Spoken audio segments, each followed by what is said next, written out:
Solo 3 grupos. ¿En cuál está usted? ¿Cómo es que la vamos a llamar?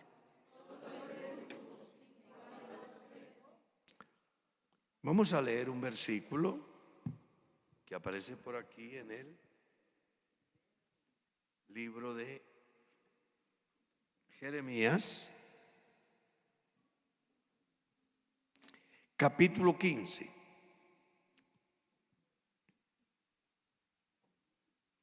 El verso 19. Agradeciendo de antemano al pastor que me dio la oportunidad de estar aquí.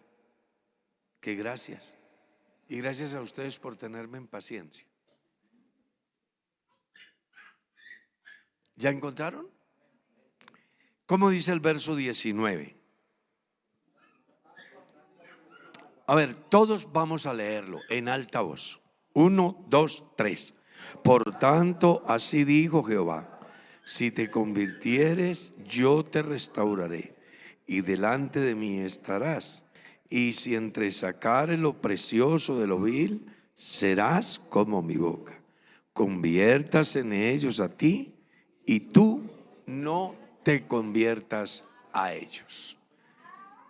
Pueden sentarse, sean tan amables. Quiero hablarles de 3 grupos y comienzo por hablarle de uno que es espiritual. Pero siendo espiritual no es bueno. La Biblia dice en Hebreos capítulo 2, el verso 14 en lo adelante, que el Padre participó de carne y sangre para llegar a ser en todo semejante a nosotros, a sus hermanos. Dice cuál es el objetivo: a fin de librar a todos aquellos que durante toda la vida estaban sujetos a servidumbre o esclavitud. Punto seguido dice: porque no socorrió a los ángeles, sino a la descendencia de Abraham. Entonces, el primer grupo son los ángeles. En los ángeles hay 2 vertientes: unos que son buenos y otros que son malos. Los buenos, por causa de la muerte y la resurrección de Cristo, terrible. Entonces, recuerde que en los ángeles hay 2 grupos: los ángeles buenos y los ángeles malos. Los ángeles buenos tienen un rey. Los ángeles malos tienen un príncipe. En los ángeles buenos hay Dios, ángeles, arcángeles, querubines y serafines. Esos son los ángeles buenos. En los ángeles malos, que hay principados, potestades, gobernadores y huestes infernales de maldad que operan en las regiones celestes. Los unos y los otros eran buenos, pero un día hubo una rebelión de un ángel y le siguieron la corriente aquellos que no estuvieron de acuerdo con la autoridad soberana de Dios. A eso le llamamos ángeles caídos. Resulta que con la muerte y la resurrección de Cristo, los ángeles que no se dejaron mover, que fueron fieles al objetivo para el cual Dios los creó, jamás serán tentados, jamás perderán su dignidad. Pero los ángeles que no supieron comportarse y que siguieron la sedición, esos ángeles, con la muerte y la resurrección de Cristo, la condenación para siempre ya está definida. Cuando hablo de ese grupo, me refiero a que ellos no pueden ser restaurados. Por eso el capítulo 2 de la carta a los Hebreos dice: no socorrió a los ángeles. ¿A cuáles? A los ángeles caídos. Entonces recuerda, hay unos ángeles buenos, jamás tendrán tentación, porque a causa de la muerte y la resurrección de Cristo, su condición está definida. Y con la muerte y la resurrección de Cristo, los ángeles sediciosos, también está definido su futuro eterno. No serán restaurados.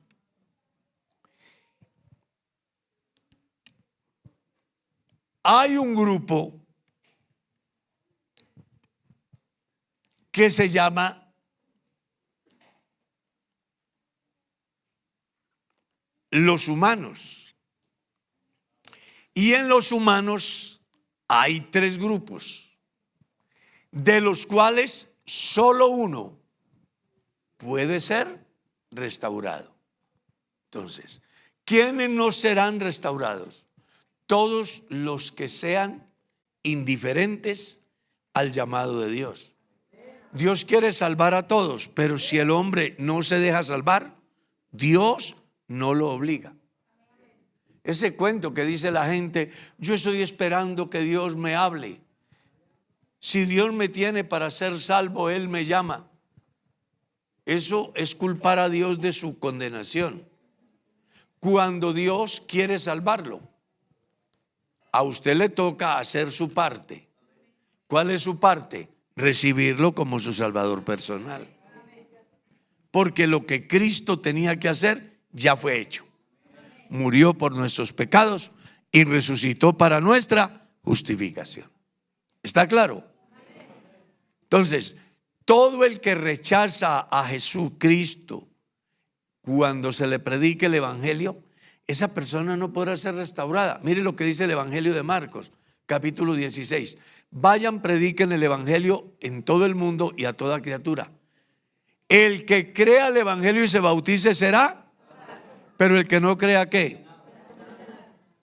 ¿Por qué no es restaurado? Porque no cree. ¿Está claro ahí? Luego viene un grupo. ¿Cuál? Que tampoco es restaurado. ¿Cuál es ese? El hombre que comete pecado de muerte, por el cual digo yo, Juan, no se ore. Juan habla a gente que conoce ya el evangelio de la gracia. Y en ese grupo de creyentes hay unos a los cuales Dios no perdona. ¿Cuáles son? Los que han pecado de muerte. Según el evangelio de Mateo, dice que todo pecado le es perdonado al hombre, menos el que blasfeme contra el Espíritu Santo. Dice: no será perdonado ni en este siglo, o sea que en 200 años el tipo no será perdonado. Y desde el momento que Jesús dijo eso, nadie vive tantos años. O sea que no tiene salvación. Hablaba a un auditorio que conocía perfectamente el Espíritu Santo, que tenían claro que Dios es espíritu. Sin embargo, un día se les ocurrió atribuirle a Satanás una obra que solo Dios puede hacer. A eso es a lo que se le llama blasfemia contra el Espíritu Santo. ¿Por qué no la perdona Dios? ¿Porque no puede? ¿Porque no quiere? No. Él no la perdona porque el hombre no se arrepiente. Ese es el pecado de muerte del cual habla Juan en su carta en el capítulo 5. Que es el mismo pecado que aparece en Hebreos capítulo 10, el verso 26. Porque si pecáremos voluntariamente después de haber tenido el conocimiento de la verdad, ya no quedan más sacrificios por nuestros pecados, sino una horrenda expectación de juicio que ha de consumir a los incrédulos. Entonces, ¿cuál grupo no es restaurado de los humanos? Los que no creen y los que, a pesar de que tienen conocimiento, no obedecen lo que Dios manda. Entonces, ¿cuál es el pecado voluntario? Ese que yo hago a conciencia de que es pecado, y que aparte de que lo hago a conciencia de que es pecado, lo hago en la mañana, lo hago al mediodía, lo hago en la tarde, lo hago mañana y lo hago todos los días. Como la vida suya y mía y el arrebatamiento de la iglesia no sabemos cuándo se da, porque hay dos cosas para las cuales usted y yo debemos de estar preparados. Una, Cristo viene. ¿Cuándo? No sabemos. Puede venir hoy. Dos, la muerte. Uno no sabe cuándo llega la muerte. Un amigo mío, pastor, está en una reunión, termina la reunión, está de afán. Hermanos, disculpen, me voy porque resulta de que tengo un compromiso. Deja todo el mundo, sale rápido, aborda su vehículo que está enfrente de la iglesia, mete la llave para abrir el switch y no alcanzó a darle start al carro. Se le quedó quieto el corazón. Los pastores charlan, hablan, dicen: venga, pero qué raro que el hermano Julano dijo que estaba de afán y no se ha ido. Se han ido a mirarlo y estaba así sobre el volante.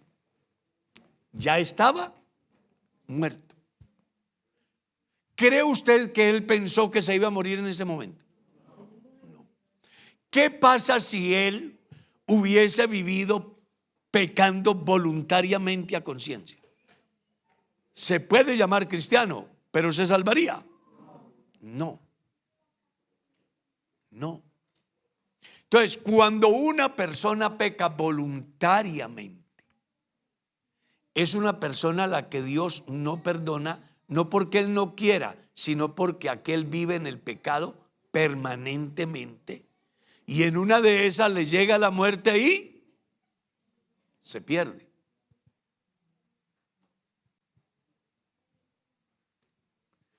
Sigue diciendo el versículo 27. Si el que peca, Hebreos 10:27, si el que dice, el que viola la ley de Moisés ante 2 o 3 testigos debe de morir, ¿cuánto más pensáis vosotros que merece aquel que pisotea al Hijo de Dios, que tiene por inmunda la sangre del pacto en la cual fue santificado y que hace afrenta al Espíritu Santo? 3 cosas. Porque quien peca voluntariamente es una persona que está pisoteando al Señor Jesús y está teniendo por inmunda la sangre del pacto, que es la única que puede limpiarlo de su pecado, y le hace afrenta al Espíritu Santo, que es el único que certifica su salvación. Entonces, ese grupo, aunque se llame cristiano, no es restaurado. Pero hay otro grupo, el cual sí es restaurado. ¿Cuál? El que menciona el escritor consagrado en el libro de Job. El hombre que dijere: pequé y pervertí lo recto y no me ha aprovechado, Dios redimirá el alma del tal para que no vaya a parar con los que van a los sepulcros. Si te volvieres a mí, yo te redimiré y delante de mí estarás, y si entresacares lo precioso de lo vil, serás como mi boca. Volveos a mí y yo me volveré a vosotros. si el impío se apartare de su impiedad y comenzare a hacer la justicia, en la justicia que haga, en ella vivirá. Sus pecados pasados no le serán tenidos en cuenta. Hermano, si alguno fuere sorprendido en alguna falta, vosotros que sois espirituales, restauradle con espíritu de mansedumbre, considerándote a ti mismo, no sea que tú también salgas tentado. Hermano, sepa que el que haga volver a un pecador del error a su camino, salvará un alma de muerte y cubrirá multitud de pecados. O sea que si hay una restauración. ¿Para quién? Para ese que reconoce, para ese que entiende que falló, para ese que aparte de ser consciente que es un santo pecador, entiende que la única salida está en Jesús. Usted verá si alaba a Dios.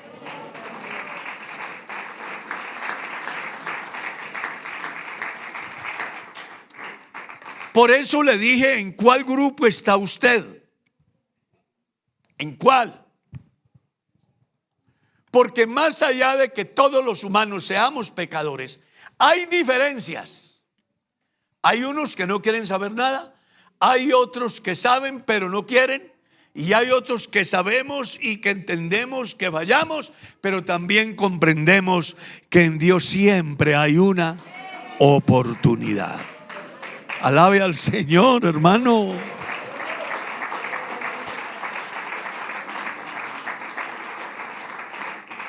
Me apasiona lo que aparece en el libro segundo de Crónicas, capítulo 7, verso 14, donde enseña por lo menos 3 o 4 pasos que debe de hacer una persona que quiera ser restaurada. Número 1, si se humillare mi pueblo. ¿Escuchó eso? Dice Dios, mi pueblo.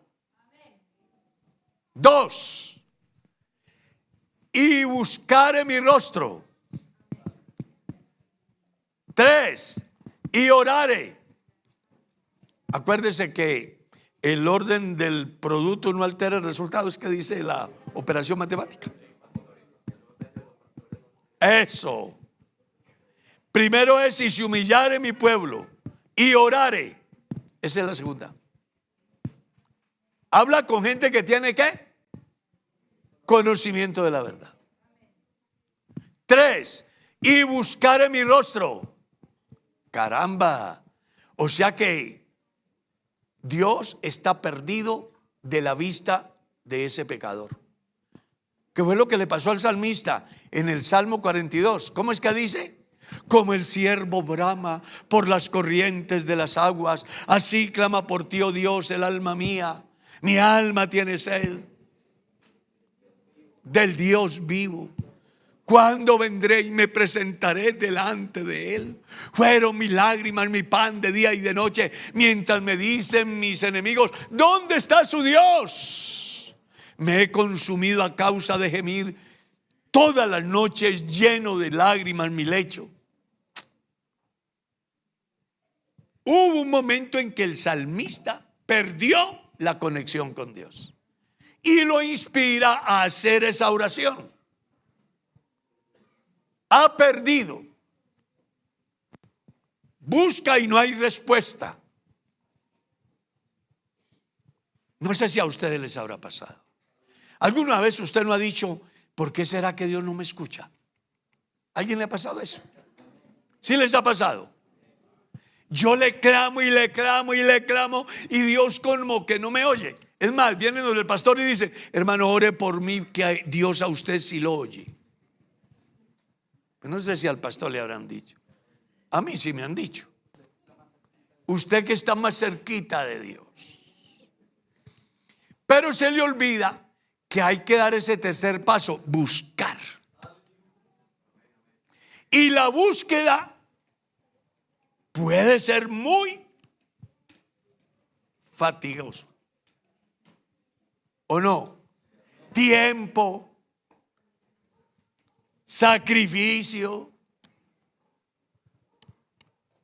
Pero al final, cuando lo encuentra, ¿qué? Se goza. Era pastor en el año 1980 en una población que llama Galicia Valle. ¿Sí? En ese tiempo, los pastores, pues no teníamos ayudas. En mi caso personal, a mí no me hicieron despedida en la iglesia, ni fueron a posesionarme. Ahí está el pueblo y predique. Estando en la segunda iglesia, que era Galicia, era la segunda congregación, pues a me tocaba pagar arriendo de mi bolsillo, donde predicaba y donde vivía, y no habían ayudas. Entonces yo pagaba 300 pesos en el salón de predicación y 500 pesos en la casa donde vivía. Eran 800, pero me ingresaban 50 pesos semanales. No habían ayudas, pero como yo fui llamado al ministerio, entonces, pues caramba, estoy aquí. Si Él me trajo a trabajar, si Él no es capaz de ver por mí, estoy fregado. Yo me dediqué a predicar. Fui y hablé con uno de una tiendita, porque esa ciudad tenía entre veredas y zona urbana 930 habitantes. Una ciudad enorme, ¿no? 930 habitantes. Entonces allá no hay supermercados, hay una tiendita. Entonces yo voy y le digo al Señor: venga, yo soy el pastor de la iglesia, ¿será que usted me puede fiar? Me dijo que sí. Tranquilo, pastor, yo le fío. Un día se me ocurre preguntarle qué le debía. Más de 4,000 pesos, que era mucha plata. Mucha plata. Para lo que yo recibía, era mucha plata. Y además tenía que pagar de mi bolsillo, ¿qué? Arriendo donde vivía y donde predicaba. Pero un día me fui para un culto, como a 1:30 o 2 horas a pie, a un lugar que llama La Morena, donde estuvo la iglesia y hubo un gran avivamiento, pero que también hubo una matanza de hermanos allá. Y estando allá,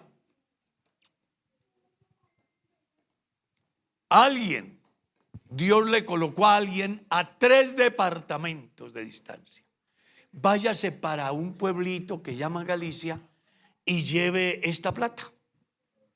Entonces, ella llegó y preguntó por la iglesia. Dijo: nada, ahí en la iglesia. Y el pastor, no, él se fue. Viene a culto, se fue al culto al campo y viene tipo 9, 10 de la noche. Sí, tipo 10 de la noche estaba yo llegando, entro a la casa y enseguida siento que me golpean la puerta. Una hermana que había cruzado 3 departamentos sin saber dónde quedaba el pueblo, pero Dios le dijo que debía de ir a ese pueblito. Y llegó allá y me dijo: hermano, lo que pasa es que Dios me colocó en el corazón, yo vengo desde tal parte, y Dios me colocó en el corazón traerle estos 4,000 pesitos para que haga algún mercadito. La plata que yo debía en el supermercado. Y estos 120,000 para que compre un lotecito, organice, no sé. Usted sabe lo que pasó esa noche en mi casa. Lloramos de ver la clase de Dios que yo tengo.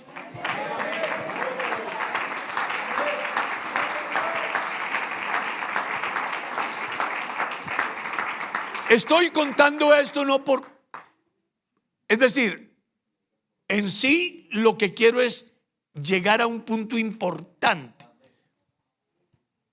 Resulta que como ya había levantado 4 paredes, me faltaba el techo. Un salón de 6 de frente por 20 de fondo. Ya era un saloncito, ¿no? Pero me hacía falta el techo. Al otro día me madrugué para Tuluá Eché los 120,000 pesitos en un bolso. Me subí a un bus que salía a las 5 de la mañana y regresaba a las 7 de la noche. No había sino una línea. ¿Y cómo le parece que me bajé del bus y dejé el bolso con los 120,000 pesos? Los que conocen, de pronto aquí haya gente que conozca. Yo me bajé en Andalucía Valle y de Andalucía a Tuluá hay como 15 minutos.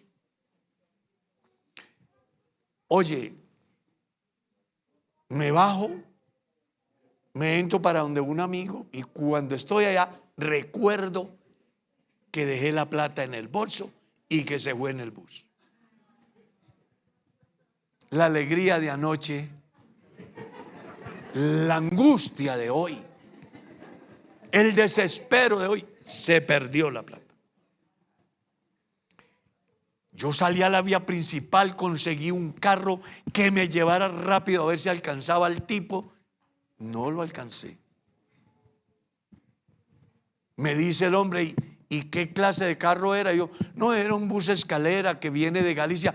Yo sé dónde es el paradero, vamos a ver si lo alcanzamos allá. Llegamos al paradero y me miró el conductor y me dijo, pastor, ya sé por qué viene. Está caletico, ¿no? Ya miré que trae platica. Me volvió el alma al cuerpo. ¿Qué es lo que quiero decir con eso? La angustia que tuve buscando lo que se me había perdido.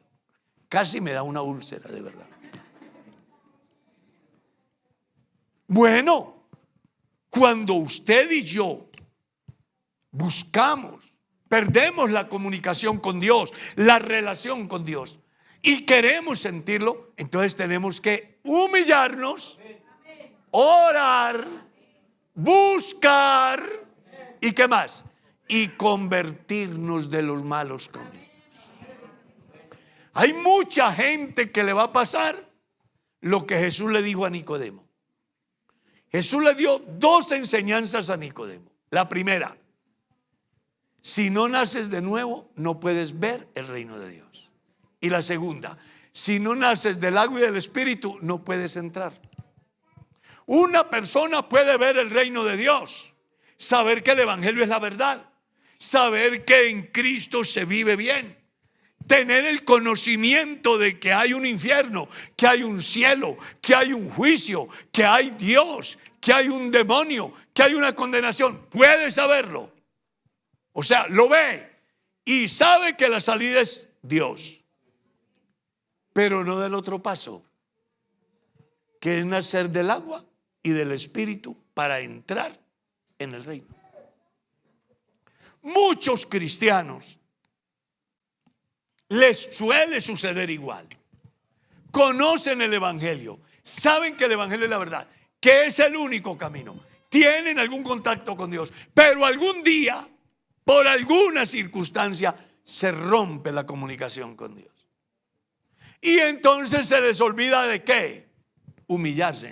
Entonces más bien se vuelven detractores, murmuradores, hablan mal de la iglesia, hablan mal del pastor, hablan mal de los hermanos, son resentidos, no se humillan. Dios dice que el primer paso es ¿qué? Humillarse. Sí, el pastor me maltrató, el pastor me escandalizó, el pastor no me pagó, el diácono me jugó mal, no importa, allá ellos con Dios, pero yo tengo a Dios en el cielo y es lo único que me debe de importar en la vida. Me voy a humillar delante de Dios, que Él sabe dar la respuesta y dar el pago a cada uno. Y ora, en vez de estar con amargura, Señor, ten piedad de mi hermano, de mi hermana, de mi pastor, del diácono, de mi compañero, de mi esposa, de mis hijos, de mis padres. Por favor, humillado y orando.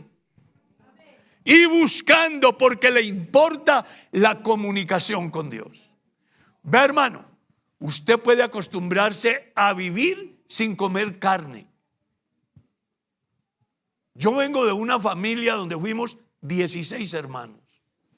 Y pasamos 4 años sin probar un pedacito de carne. En el campo. Mi padre vivía de un jornal. Y para darle de comer a 16, cosa seria. Pero vivimos y aquí estamos. Y hace más de 60 años no me purgo. ¿Cómo le parece? O sea que ese cuento que uno tiene que purgarse, eso es mentiras. Dejen de botar la plata en eso, vea. Mire, vea. 0 parásitos. Me hicieron un examen de materia fecal y salí 0 kilómetros. Entonces yo entendí que todo es una sociedad donde le crean la necesidad y lo vuelven esclavo. Por eso me encanta Dios, que le abre la mente a uno y lo ubica donde es. Yo quiero que alaben a Dios, hermano.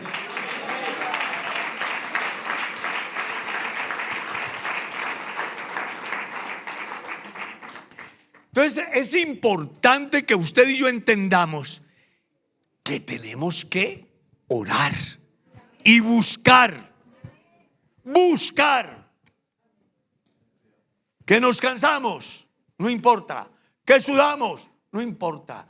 Que nos maltratamos, no importa. Pero yo quiero encontrar lo que yo necesito.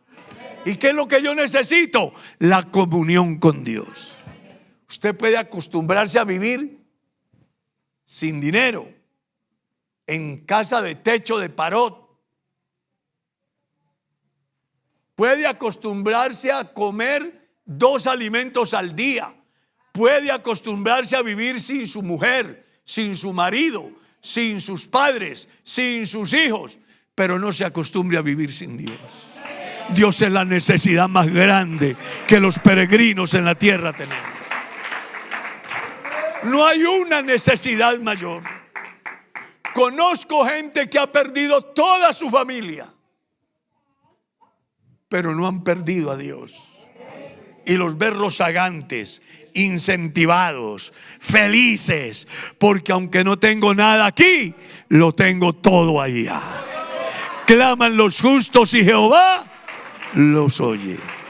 Y aparte de eso, ¿qué? Los libra de todas sus angustias. Este pobre clamó y lo oyó Jehová y lo libró de toda su ruina. Ay, hermano, qué belleza de Dios el que tenemos. Entonces recuerda, número 1, me humillo. Número 2, oro. Número 3, busco. Y número 4, porque para que a mí se me haya roto el teléfono con Dios, la comunicación con Dios, algo ha pasado en mi vida. Entonces, cuando yo doy esos 3 pasos, debo de tener conciencia en qué he fallado. Y me arrepiento, me convierto, renuncio. Porque Dios salva, pero usted tiene que renunciar. Ese cuento de que Dios me cambia, yo espero que Dios me cambie. Dios no lo va a cambiar. Olvídalo. Es usted el que tiene que cambiar. ¿Está claro? ¿Cómo dice la Biblia? Deje el impío su camino. ¿Quién tiene que dejarlo? El impío. La gracia de Dios se ha manifestado para salvación a todos los hombres, enseñándoles que renuncien. ¿Quién? ¿Dios o el hombre? A toda impiedad. Venga luego, dice Jehová, y estemos a cuentas. Y mire cómo concluye el pasaje. Si quieres y oyes.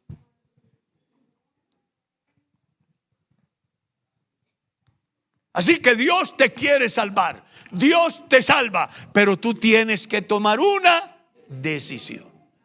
Dios no te va a meter al cielo a las malas, olvídalo. No te va a coger de las mechas y te va a arrastrar. Es que te arrepentís hoy. No.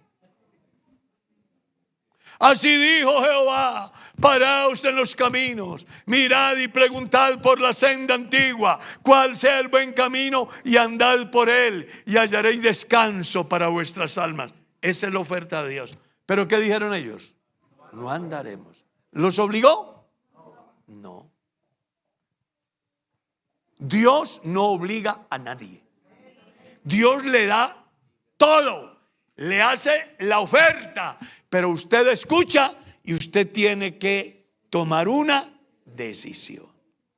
Entonces, como yo ya soy consciente, me he humillado, he orado, he buscado y en consecuencia descubro la ausencia de Dios en mí, entonces yo tomo una decisión ¿de qué? De convertirme. Caramba, esto lo estoy haciendo mal. Yo no puedo seguir así. Dios, aquí estoy. Perdóname y dame fuerzas. Me voy a sobreponer. Voy a perder lo que sea. No importa, pero a mí me interesa la comunión contigo.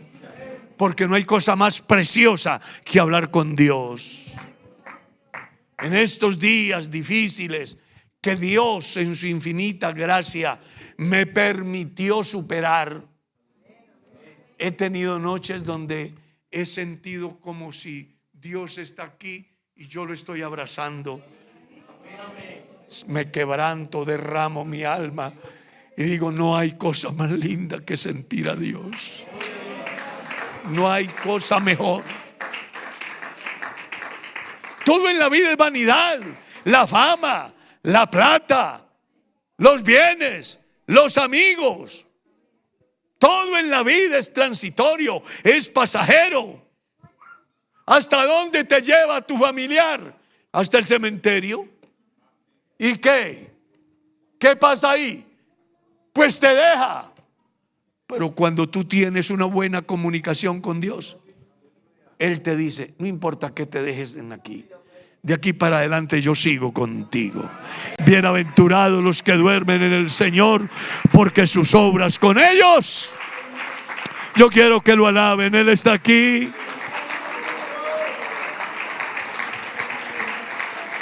Gloria a Dios. Hay una anécdota interesante. Dice que un campesino entró al bosque y vio una telaraña perfecta, pero no había nada ahí. Dijo, pero qué raro, no hay nada, no se movía. La telaraña estaba perfecta, pero no se movía. Miró hacia arriba y vio que el hilo que unía la telaraña con la araña estaba ¿qué? Rota. Pero siguió avanzando y más adelante encontró una telaraña rota por toda parte. Pero sentía que se movía y habían bichos ahí enredados. Miró y era que la araña estaba arriba y el hilo estaba unido a la telaraña. Moraleja: no importa que tu vida se te haga 1000 pedazos, pero si tienes la conexión con el de arriba, Él hoy lo puede restaurar. Él hoy lo puede reparar. Sí, Él lo puede hacer. Por eso cuídate de perder esa comunicación con Dios. Es lo peor que le puede pasar a un peregrino en la tierra. Nosotros estamos acostumbrados a sentir a Dios, a tener a Dios, a hablar con Dios. Sin Dios no podemos vivir, sin Dios no somos nada. No importa que la gente diga lo que diga, pero es que no hay cosa más maravillosa que sentir a Dios.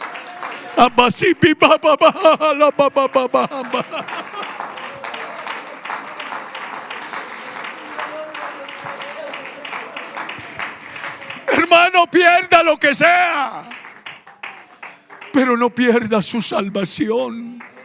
Si tienes que humillarte, hazlo. Si tienes que orar, hazlo. Si tienes que buscar, hazlo. Si tienes que arrepentirte, hazlo. Porque cuando tú das esos 4 pasos, entonces dice Dios, yo iré desde los cielos, perdonaré sus pecados y sanaré sus tierras. Yo no sé cuántos tendrán la vida rota hoy aquí. Pero aquí hay un hilo que nos une al cielo. Él está ahí y quiere bajar y reparar todo eso. Aleluya. Aleluya. Aleluya. Todo depende de tu decisión. Por eso te dije al principio en qué grupo estás. ¿Estás en los indiferentes que no les interesa a Dios? ¿Estás en ese grupo que aunque sabe no quiere? ¿O estás en ese grupo que a pesar de lo que pase, lo que te importa es que Él baje y comience a reparar esa vida que la tienes pedazos? Porque alguien te traicionó, porque alguien te defraudó, porque alguien te robó, porque alguien te fue infiel, porque alguien te conquistó la mujer, te conquistó el marido, yo qué sé, tienes esa vida rota. Aquí hay uno que puede comenzar a ir sanando. ¿Quieres que ore por ti? Venga que voy a orar por ti.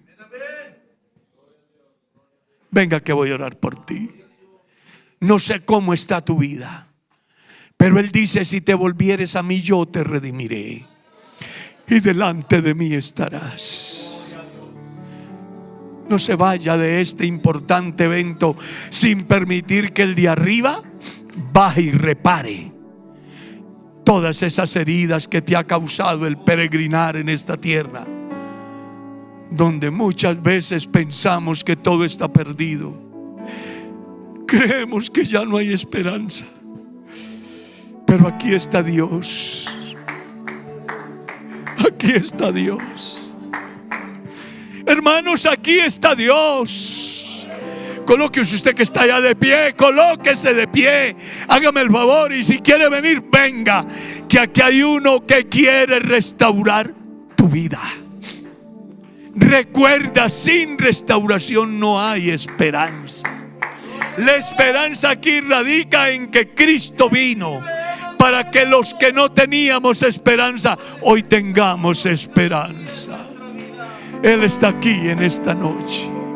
Ayúdeme a orar por todos estos hermanos o amigos, hermanos y amigos, personas que están aquí. No se vaya con su vida rota.